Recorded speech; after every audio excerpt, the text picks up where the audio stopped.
I'll do it. Wired, Jeff Nichols, scene 1, take 1. Growing up in Arkansas, we always used to see Southern films and examples of Southern people in movies, and it just never really rang true to me.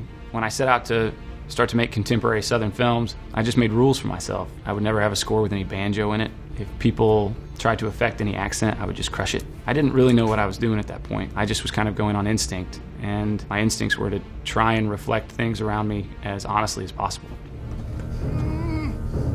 Hey! Stand!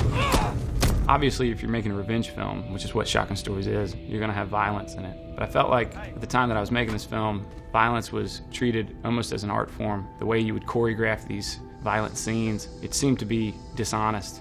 You know, I've only gotten in a few fights in my life, and they've always been really, really ugly and not at all cool. It's okay. It's oxygen. I've been really fortunate to shoot all my films on film. I just like the kind of organic nature of it. One of the problems with film is in dark, low light situations, it betrays itself.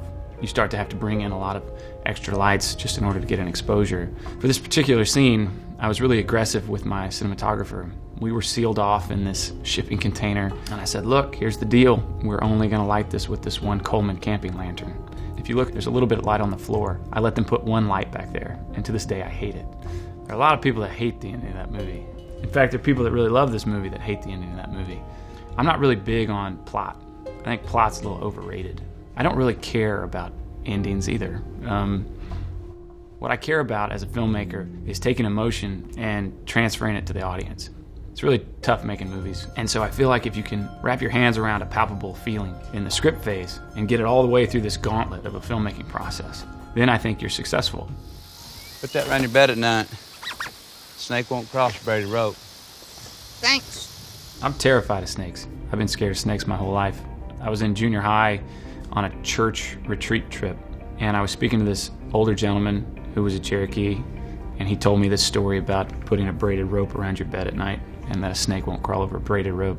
When you write characters, you build belief systems for them. And Mudd's belief system is one built out of superstition. He doesn't really traffic in the truth very often. I thought that was kind of an important foundational element of his character. Your mom was talking about moving in town. What's that mean? She seems set on it. Wants to separate. Might even ask for a divorce. When I write men, especially Southern men, I like to try and subvert cliche as much as I can. This father, you know, you come home and he's drinking, and he's kind of a gruff guy. You think this scene could maybe turn into him being mean to the boy or rough with him, but that's not where it goes at all. In fact, here it is, this patriarch of this family, and he talks about his failures as a man, in addition to the fact that his world is just crumbling around him.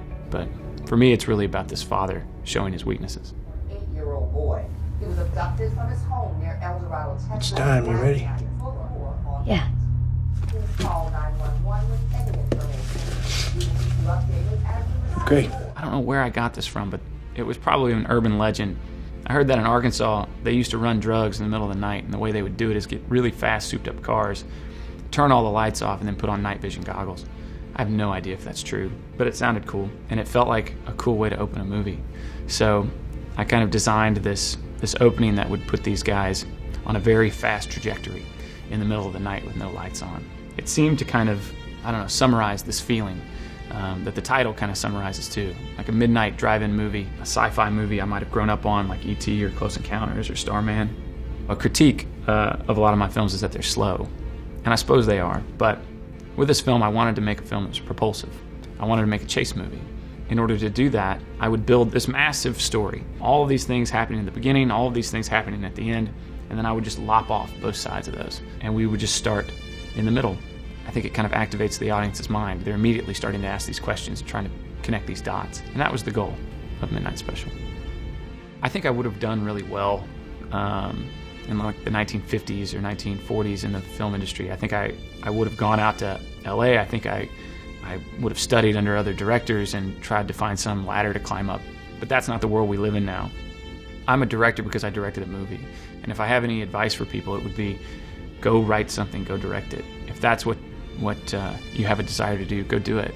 You know, if the movie stinks, just put it on the shelf and then try and do it again.